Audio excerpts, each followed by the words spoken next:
Hey folks, it is the Nutty Knife Guy.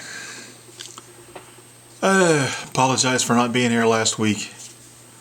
I would like to tell you that there was a really good reason that I did not do a video, but the fact of the matter is I was working on a drawing and it was coming out really well and I didn't want to stop. Truth. I didn't want to stop working on it. It's done now though. Okay. Again, something a little bit different, as you can tell from the title. We're going to be talking about gas station knives. Now, I use gas station knives in the title of the video because that's a very commonly used term and it's usually considered derogatory when you refer to a knife as a gas station knife. But I'm going to call them for the rest of the video probably flea market knives, because honestly I don't see many knives being sold in gas stations around where I live. Not granted, I don't go prowling around gas stations looking for knives, but we're going to call them flea market knives because I recently bought a couple of flea market knives. And it's a little bit different. Now, I have some other flea market knives in my collection. Most of them are Tac Force. A couple of them are Tiger USA. I bought them because it was kind of an impulse. I saw them at a flea market or something like that. They look cool. I didn't have anything quite like it in my collection, so I grabbed it. But I haven't bought one of those in a long time because I, quite frankly, saved my knife budget for buying better knives that I can actually use. For something. Now, like especially the Tac Forces, some of those things are quite useful. You can carry them around in your pocket, use them for normal everyday knife stuff, and do just fine with them. I think I've done a video about that. But I did something at this flea market and when it comes to these knives that I haven't done before. I bought a couple of knives just to use them on the channel for something. Now, I got two of them because this particular flea market was having these flea market knives of various companies, from various companies, for two for $25, so $12.50 a piece. And while I was sitting there and I was kind of looking at them, one of them was just actually kind of neat. It's one of those knives that I wish a better company would make this design because it's pretty cool. This is a Reich. Not talking about that one today though. I was thinking, are gas station, what people call gas station knives, flea market knives, as bad as people say they are? Do they deserve the bad reputation that they have? Should flea market knife be synonymous with crappy? Should gas station knife be the worst insult you can say about a knife? And I don't think I've ever had anybody take a flea market knife like this one and actually do a side-by-side test on a knife from a better company. So I decided that would be a good video to do, and that's what we're going to do today. We're going to be using this Tiger USA, what do they call this? They don't have a model number. But it's a little Tiger USA karambit-like thingy. I'm not going to go into the particulars of this knife. It does say 1065 German surgical steel. So at least it's not mystery steel, but it's, from what I can understand, I did a little bit of research on the internet about this steel. It's 440, it's comparable to a 440 series steel. But German surgical steel sounds good. But we're going to compare this to my Spyderco Tenacious. Now, of all the knives in my collection that I could have compared it to, I picked this one. First of all, I picked this one up as a collection knife, not because I think Spydercos are junk. Everybody pretty much agrees that Spyderco makes some pretty good stuff. I just don't like the general Spyderco design philosophy. I think they're ugly. So I got this one so I could say I have a Spyderco in my collection. But I am not a huge fan of Spyderco. Now this is got a little gunk on this thing that's kind of bothering me. But anyway, yeah, I think I got it off of there. But these things, this is a Tenacious. This is not one of their high-end lives. Cost me about $40 at Walmart. But it's not considered a gas station knife, right? It's Spyderco's reputable company. This is 8CR13 MOV steel, which is a decent blade steel for more budget-friendly knife. But I think it's a just comparison to this thing. There's a lot of differences, of course, in material. This one is assisted opening, and this one and the Tenacious isn't. But the blade shapes are relatively the same, aside from the serrations. And they're about the same size. And I didn't really think that it was even fair to compare something that cost $100 to $120 to something that cost $12.50. So that's what we're going to do. We're just going to go out and war post both of these. I might have to rush things a little bit because it's liable to rain at any second. And as a matter of fact, if it rains by the time I get out there and get set up, I might be doing the rest of this video on another day. We'll see. Okay, so, but having both of these in my hands. All right. First of all, this one feels cheap. It's Tiger. Now, Tiger USA, in my experience, is the low end of low-end knives. It is the low end of the flea market knife. Compared to the better ones like our Tac Force, this is the only Reich I've ever seen, and as flea market knives go, this seems kind of cool. I might actually do a full review on this one just for the sake of testing out that brand name. But we're going to go with the Tiger USA. Now, automatically you can feel it's cheaper. It's much lighter, and that's not because of lighter materials, it's because of less material. The scales are almost toy, they're slightly above toy grade plastic.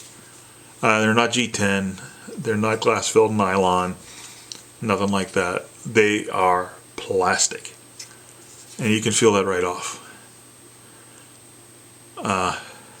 An interesting thing about this one, now I don't know if this was intentional or if what passes for a quality control guy at the factory that makes these things was just drunk that day, or he was training a replacement and left the replacement alone for a couple of minutes, or not a replacement but an assistant or something. But camouflage on one side, solid black on the other.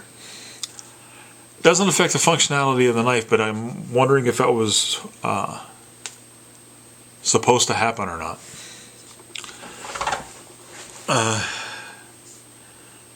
Liners on both sides. Now, you people out there know that on a lot of these flea market knives, you only get a liner on one side of the knives. Frost Cutlery makes cheap knives that are notorious for that.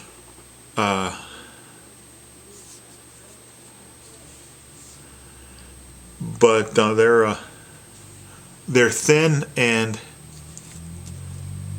it's hard to explain, and I don't think you can determine it on camera. But just looking at the way light reflects off of them and the way that they feel, you can tell that they're inferior quality to more respected brands. Now you can also see that we have good G10 grips on the Elite Station. They're either G10 or glass filled nylon. I think they're G10. Relatively thick on the Spyderco, and you have the plastic scales on there, and it's just, the feel is night and day when it comes to quality. Liners, again, they're more finished, they're machined better, and they are thicker. So I mean, when it comes to this comparison, it's not like we already know that this is a better knife than this one. Okay, my thing is, what I'm trying to determine today is how much better. And for everyday use, just average everyday stuff, will this serve as well as this? More or less. Now we both know, I'm not going to sit there and try and tell you that this is a good as a knife as this. Tiger USA versus Spyderco, there is no real contest, but you can compare them, and as I said, we're finding out if this, just how bad this is versus this, how much better this is, how much better Spyderco is than the Tiger USA. And you know, even non-knife people, I think, if they were comparing these, they could almost instantly tell just by closing their eyes and feeling them, which is better. But if you've handled a lot of knives, like most of the people watching this channel, you know, you can just get in your hands and you can tell what's better quality. And of course you can, like I said, you can kind of look at the way the liners are finished, how thick they are.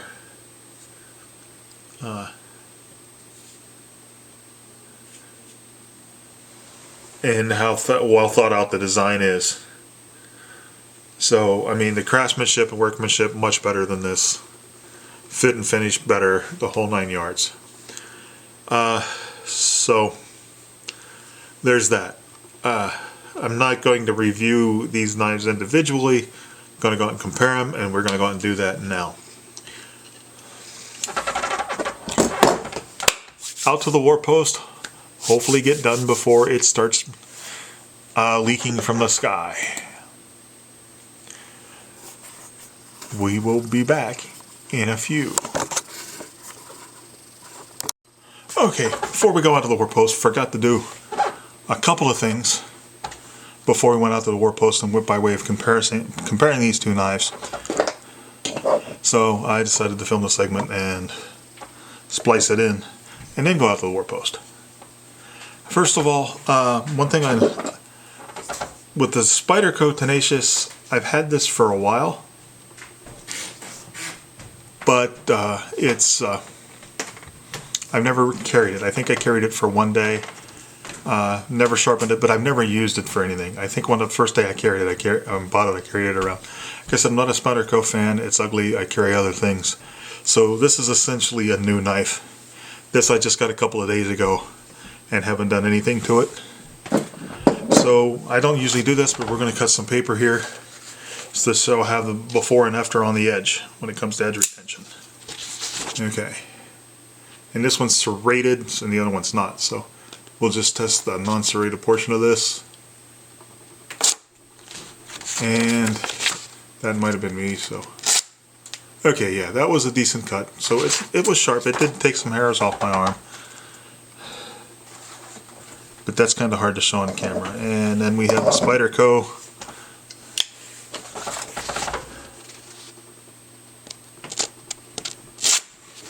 And again, that was probably me being a bad cutter. Yeah. Okay. Okay, there. Those ones are, it's just me. I don't do this that kind of thing very often. And also, we're gonna do a little pencil shaving here, and then we'll do a vampire deterrent outside after the war post and see what happens. Okay, Spyderco. Yeah, it's. I mean, I'm barely using it. Okay. So, and the Tiger USA.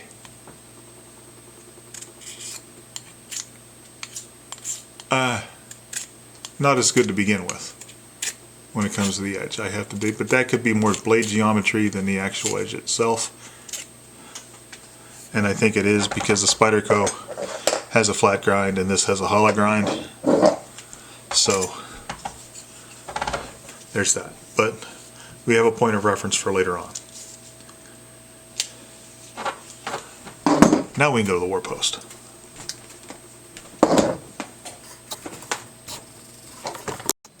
Okay,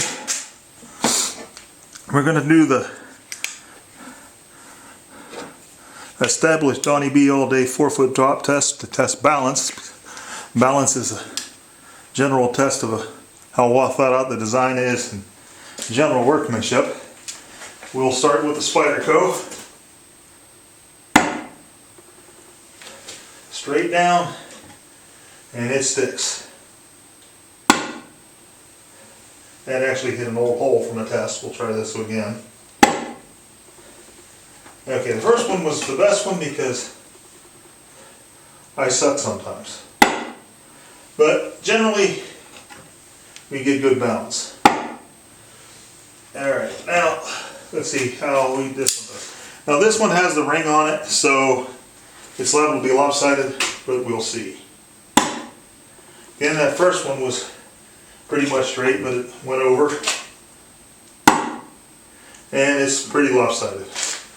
Just for shits and giggles, let's do the Spyderco one more time to see if I don't screw it up. Okay, well, straight drop, Spyderco gets straight. Now, these are folders, so I am wearing some fairly thick gloves to do a stabbing test because any folder can fail, and I found out the hard way with the cold steel lues on.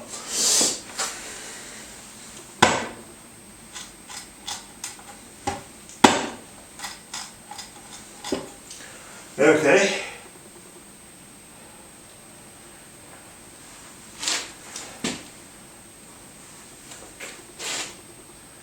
I got a slight bend already in the, I don't know if you can tell, and I can't tell if you can tell on this little tiny screen on my camera, but I did get a bend out of the Tiger USA. The lock held though. Now let's try that with the Spyderco.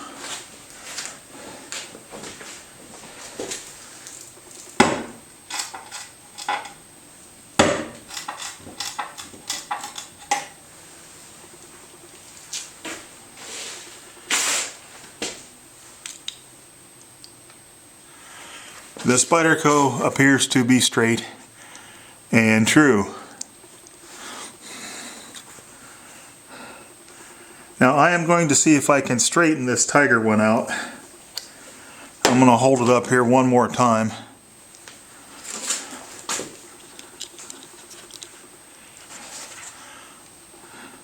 To give you every chance to see the bend. And in between cuts here, I'm going to see if I can straighten it out for further testing. Hopefully the wind doesn't blow the camera over.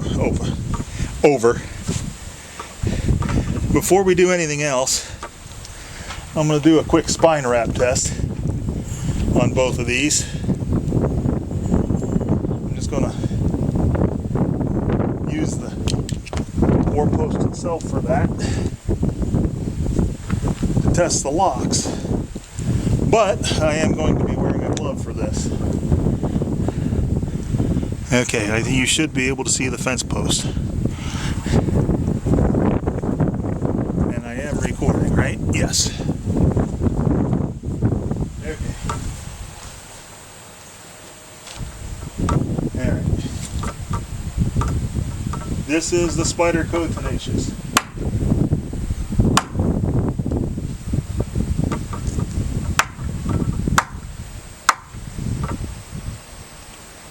Lock is solid. The Tiger USA. By the way, I couldn't quite get this straightened out just real quick, but it's straightened out enough for testing.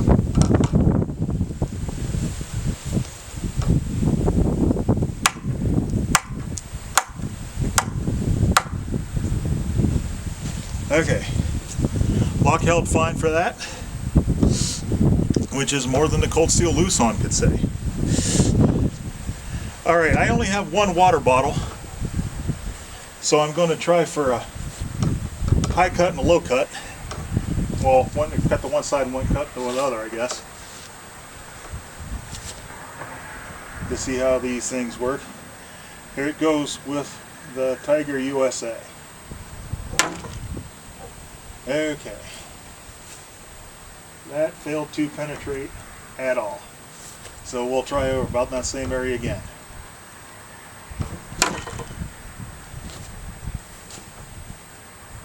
And it did not get through. So we will try the Spyderco.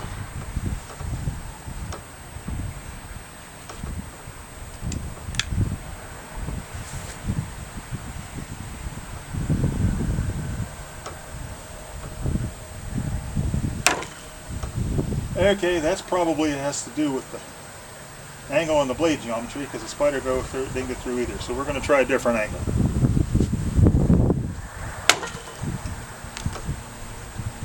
Okay, maybe we're just asking too much of these blades in this case, because I don't do this test with too many folders with these short blades. We are getting some nice deep scratches. Did get a little penetration up here with the Spyderco, and well, I managed to kill something. Let's try just thrusting and ripping, because with small blades like this on a big thick bottle, that might not be fair. And the Spyderco did get through more than I thought here. It's just up here where the water's not coming out. So we'll try slash one more time. Maybe a different angle. We'll do this with the Spyderco. Okay, yeah, angle is everything. That is a good thick clean cut right through. What I was doing before was bouncing off. Let's try the same thing while there's still water in it with the Tiger USA.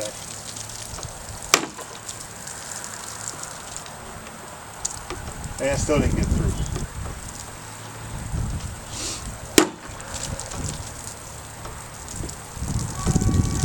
Okay, I think really that had to do much more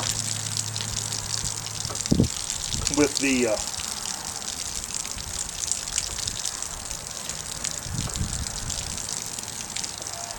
angle, and that there was water in it, and the flat guy in the Spyderco. Also, in my defense, I don't usually wear gloves when I do this, but after my incident with the cold steel lues on, when I test folders I'll be wearing gloves, and that kind of could mess up my cuts. But the fact of the matter is, I really think that this was just a better blade geometry, flat grind, and a better factory edge. A little more gun. Okay, the war post, very carefully with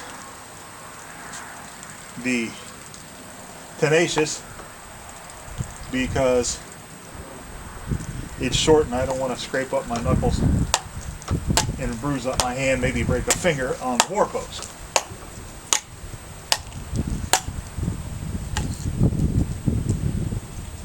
Okay. Now, the war post needs hung up a little better. I guess it's going to have to be. I think next summer it's going to be War Post 2.0. Let me see if I can fix this up.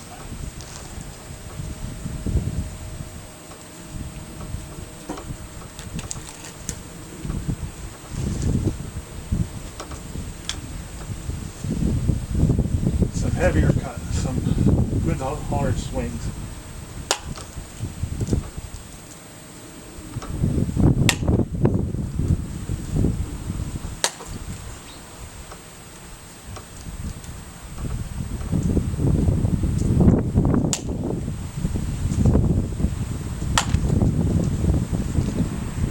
Let's try some thrusting.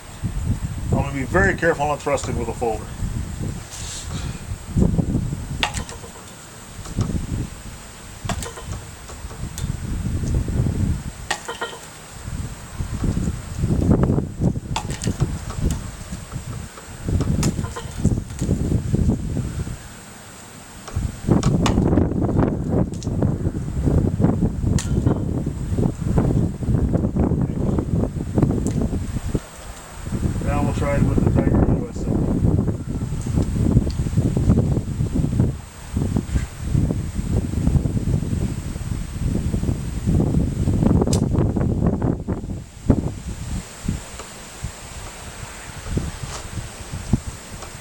thing I will say about this, if you can get over the cheap feel of the plastic scales, holding it in the foregrip and not using it like you're trying to use it like a karambit, this feels pretty good in the hand.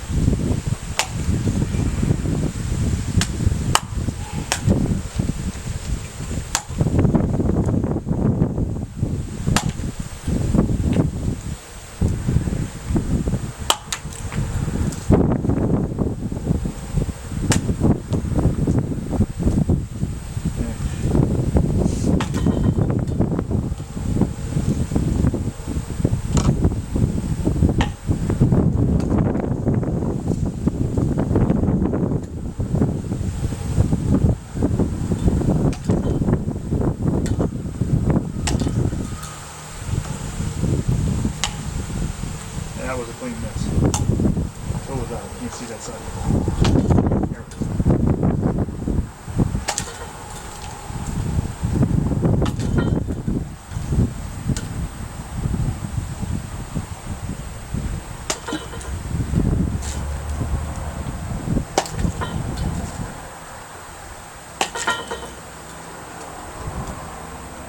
When you're moving this remote knife around, the balance leaves a lot to be desired. Okay, let's go find something for vampire deterrent. I guess you guys can just walk over here with me, right? Now again, on that slashing not getting through the bottle, with these smaller blades, the weird angle, and I do use thick bottles, and I'm not used to using this with gloves. You have to take that into account. But also, I just think the blade geometry on the Spyderco and just the general blade grind is better. So take that what you will. You have to take this whole comparison with a grain of salt. But I thought it might at least be entertaining for people. Okay, where's my frame?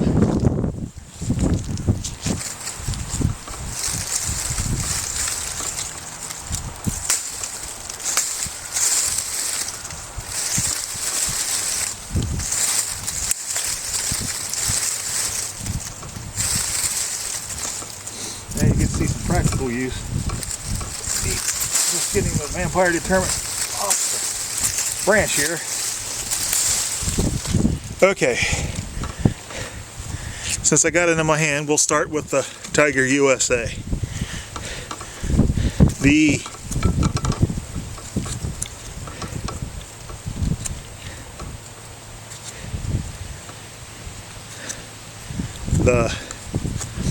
flea market knife. Okay, you can see this is able to do some pretty fine curl after all of that.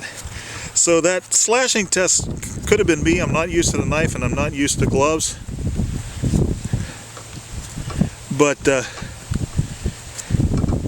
it's doing a pretty good job of feather sticking and carving. Now I forgot to check for edge damage on both of these after the warp post, so we'll do that here in a minute.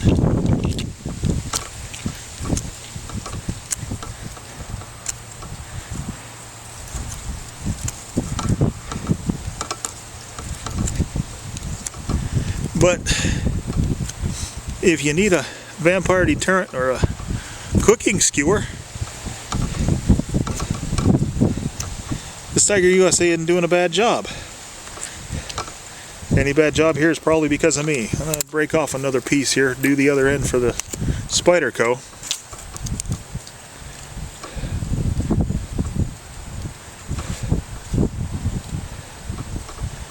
Okay, that's interesting. It looks like the liner lock got just a little bit sticky there on the Tiger USA. Let's check the edge damage for this one, and I'll get the other one out. Okay, I don't see any edge damage at all from all of that.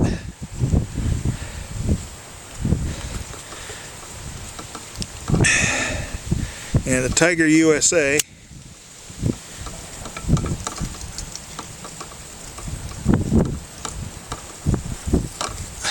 might have some damage. Is that nicks or is that just gunk?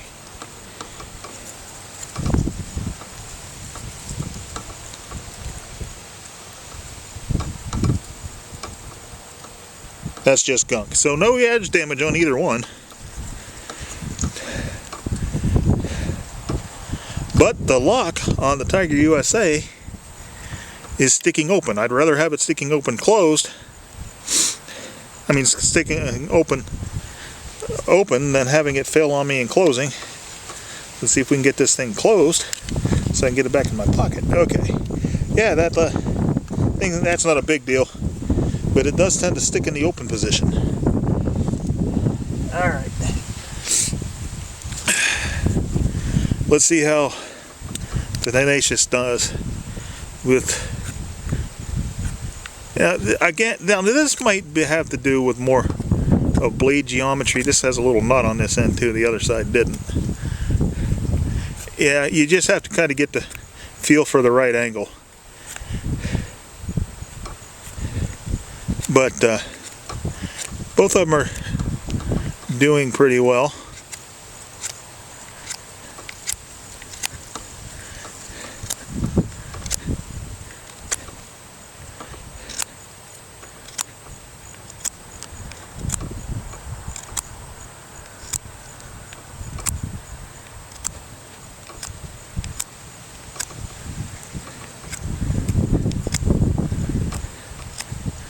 Okay, you can get things down to a nice point if you can get the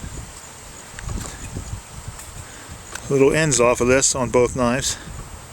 So, there they are. Go downstairs and take a look at things and see if this was at all useful.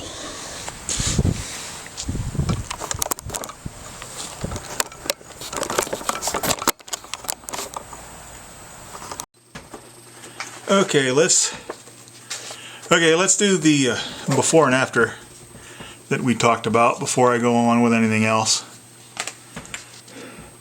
With the paper, it's still going through pretty well. Maybe a little bit less of an edge, and then we'll do the Spyderco.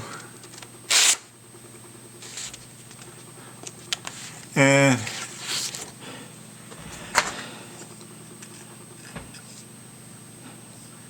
I think the Spyderco did a little better on that. But now, one thing I didn't mention is neither one of these had any blade play before I took them out.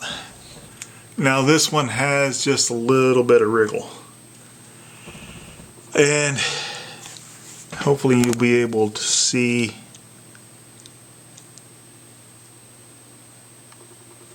the edge bent. Slightly. I don't know if it's perceptible on camera. I'll have to see for myself when I get it on my computer screen instead of this little tiny camera screen. Okay, no great surprise. The Spyderco came off better. It didn't bend. It cut through the bottle. Now the bottle test, I've got the bottle here. Now I have cut through bottles with other knives, but the first couple of swings, what was happening with the knife is that I was trying to get through using on just the flat surface of the bottle, and then that even the paper can on this can take a lot out of that swing. And both knives just kind of slid off. Small blade.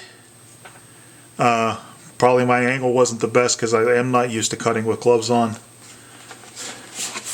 But as I said, I had to come to moments Jesus with that lose on.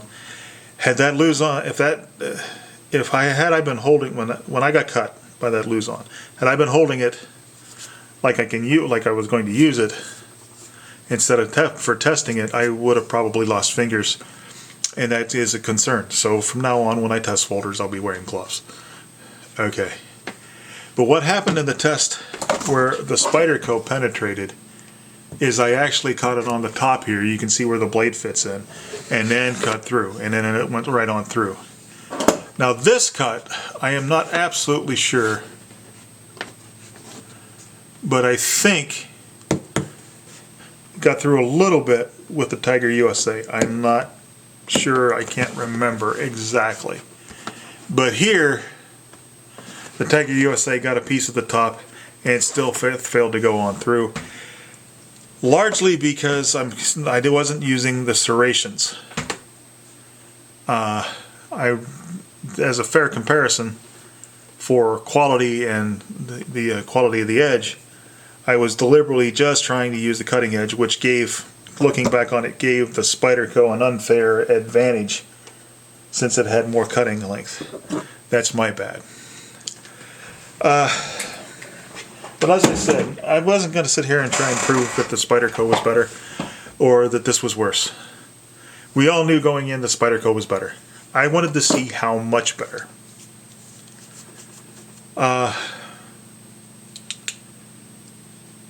Now, this developed some edge rattle. It did bend. I'm going to try and show you that one more. Maybe if I put this up here, you'll be able to see that better. Nah, that didn't work. But it did develop a bend. It developed some blade play. Not a lot of blade play, but, well, actually that's more blade play than I thought. And the lock started sticking. Now I would rather have a lock stick with it open than a lock fail. So $12, $40. Is the $40 worth, is it worth more to pay $40? I mean, is the $40 worth it over the $12? Yeah, you get better quality, more reliability for that extra $30 or so dollars.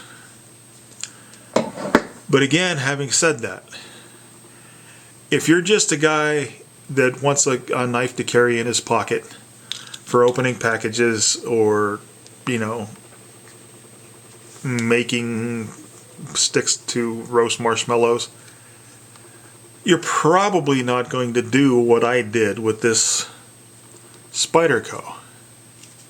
I mean, with this Tiger USA, you're probably not going to jam it in and start prying.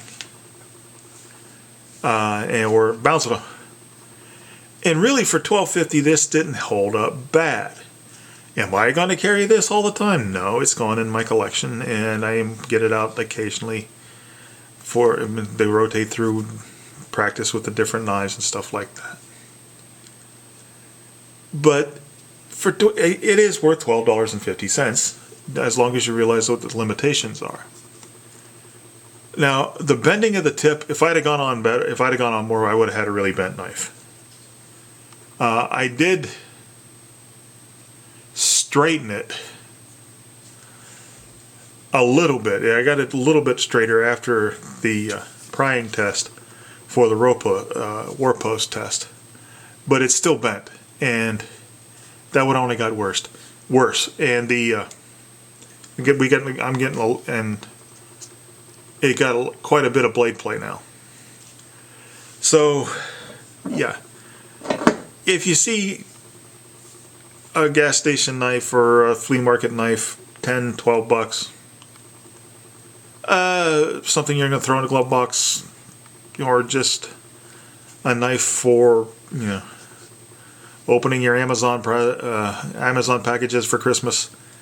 Yeah, but I mean, for $40 you're going to have something that's going to last you a while, as opposed to this will probably last you a year, maybe, even if you're just light use. But as I said, there was no doubt that this was going to be better. Just wanted to see how much better. And a lot better.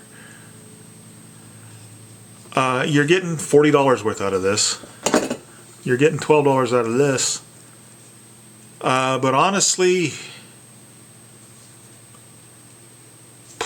this, when it comes to just using it, if I didn't have the channel, I wouldn't have bought this. I might have want to paid $5 for this. Now that I have tested it, this is not something I would have bought except to do a video like this. So this, take this for what it's worth. It wasn't meant to be real. This is better. This is worse. This is better. This is worse. It was just a matter of degree. Just how much better is a $40 knife from a respected company as opposed to a $12.50 knife by not so respected brand. And that's what you see here, and that's what you get. You get obviously bad steel for bending. You get blade play. Lock tolerances aren't as good, because the lock sticks and things like that. My advice to anybody that would ask me a question about the $12 knife versus the $40 knife, $40 knife, not just the Spydercos, but you can get like the Utilitech 2, which I love, from Ontario. Cold Steel has some nice $40 offerings. I would say spend the money and get one of those before getting one of this. But a knife you have when you need it is better than a knife that's on your Amazon wish list. And that's what this is. This is just more of a kind of a food for thought thing. And just exactly how bad gas station / flea market knives are. And the answer is the flea market knives are pretty bad for $12. You would be better off, excuse me for wiping my nose, but sudden drip here.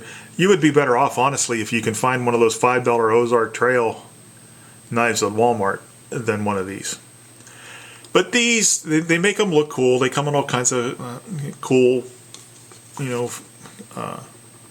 configurations. Pseudo karambits like this one. Where's that Reich?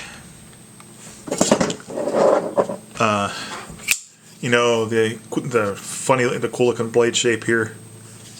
And if you're into that, if you just like to collect cool looking knives and you don't really worry about using them so much or craftsmanship, this will make you happy. This is, I would almost call these a teenager knife.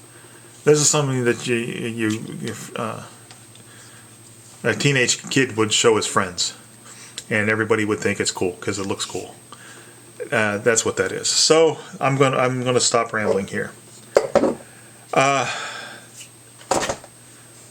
and leave you with my normal admonishment. 2. Draw your knives only in just purpose. Sheathe them only with honor, and to remember that without knives, life would be dull and pointless. Dull and pointless. Dull and pointless. Fingers got to get with my mouth here. Please like, share, and subscribe if you have a mind to. That really makes me happy, and it appeases the almighty YouTube algorithm. All hail the algorithm. And I bid you goodbye.